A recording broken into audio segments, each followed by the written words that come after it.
The criticism of Emmerson Mnangagwa continues all over the world with different organizations, individual, top leadership in politics, as well as ordinary people coming out to condemn Emmerson Mnangagwa for all that he is doing in Zimbabwe.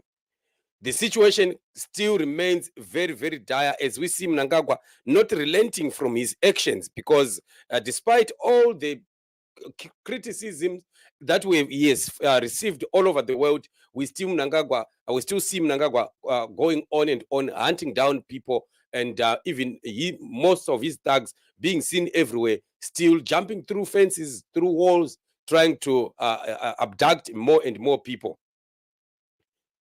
So this situation remains a very critical situation in Zimbabwe as the political landscape in Zimbabwe continues to become more hostile and more toxic. Mnangagwa and Zanu PF are fascist thugs. This is what a British lawmaker has said.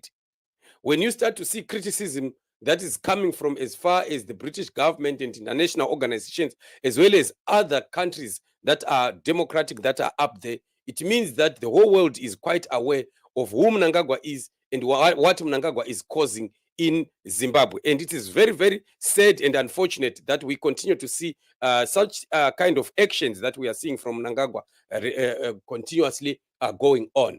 So Lord Johnny Oates has just said in the UK, fascist thugs involved in violent unrest have been faced down by the people, police and the government. In Zimbabwe, the fascist thugs are the government, using their security forces to entrench their corrupt rule. Now they are deploying troops against peaceful civilians. Just imagine.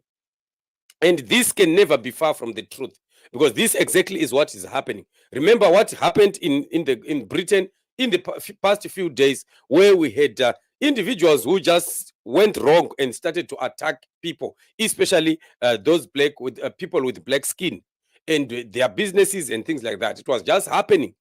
And condemnations were coming. I still remember even Samvarakashi coming out to condemn the British government and the British people against that and say, look what you are doing and what.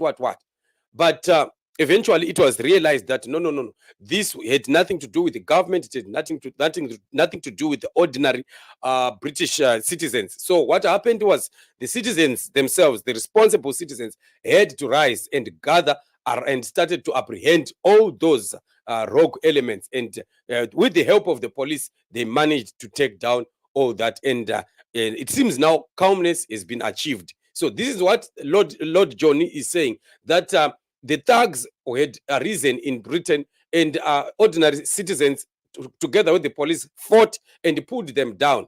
But in Zimbabwe, it's the opposite, because actually the thugs in Zimbabwe is the government itself, and that's what makes the life very, very difficult in Zimbabwe. Because if the government becomes the thug, who is going to be now arresting the government? Because the government will be controlling the police, will be controlling the security sector, and that's the situation that we are seeing in Zimbabwe. It's a very, very unfortunate thing. And this is a thing that Zimbabwean people continue to watch and continue to speak against. While all this criticism and condemnation has continued to happen throughout against Emmerson Mnangagwa, we have not seen Mnangagwa moving an inch. We have not seen Mnangagwa realizing that he is going in the wrong direction. I think just as all dictators behave, he has just behaved the same way. Because all dictators always are arrogant, and they think they know it all. They think they are invincible. They think nobody can touch them, so they can do willy-nilly what they want. But unfortunately, it is just a big lie. They lie to themselves, they deceive themselves, thinking that they can do what they want without anyone being able to challenge the status quo. Because what we are looking at and what we are seeing going to be happening very, very soon is not ever going to be good for ZANU PF. Because very, very soon, Zimbabwean people are rising. Zimbabwean people are beginning to demand their rights and their freedom from ZANU PF. And it's not going to be good. And already, like Lord Johnny is saying, he's saying that Mnangagwa has taken out the military tankers now into the streets of Harare against ordinary and against civilians. What government would ever want to take ammunition to fight against its own citizens? Just imagine when a government is buying all those tankers and the big guns and all the ammunition that they buy, it's not really supposed to be used against their own citizens.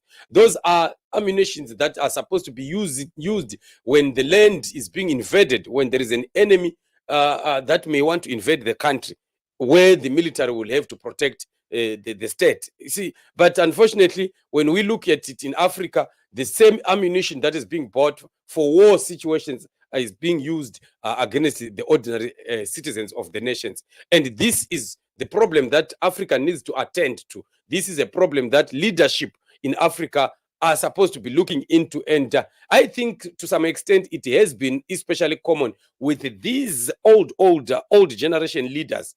We see the likes of the Yoweri Museveni, the Robert Mugabes, and all these other dictators that are in East Africa, in North Africa there. And we've seen that happening. That's why you have seen that many coups have continued to happen as far as countries like Burkina Faso. And like Burkina Faso, we always say it is a blessing if a coup would happen and then we have a leader like Traore who would come and start to do the right thing.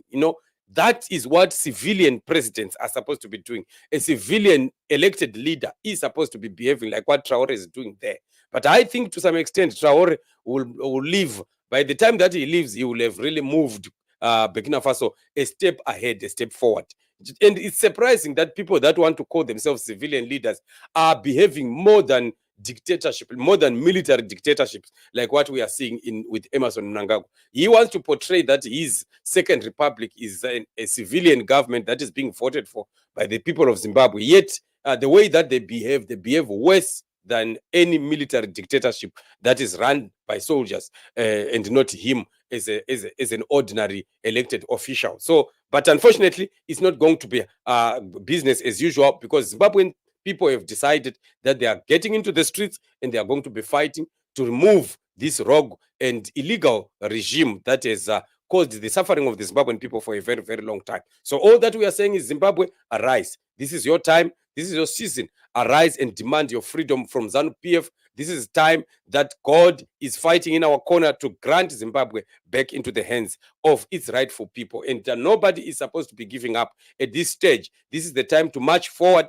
no looking back until victory is certain. And definitely, this is the season of victory. Mnangagwa and ZANU PF are going down, and they will never continue to cause the suffering of the Zimbabwean people. It's never going to be happening. So let the fight continue. Let the war go on until victory is certain. It will be painful, of course, but that's part of the war. The pain, the loss of life will happen. We cannot lie. But the truth is, finally, the results are going to be good for everyone. It's going to be fruits for uplifting of the nation, and the pain of the past will be forgotten while Zimbabwe is totally free. So this is what it is, family. Thank you so much for joining me on this show. For those that have not yet subscribed to this channel, we continue to encourage them to subscribe, to like, and to share. Till we meet again in the upcoming show, remain blessed.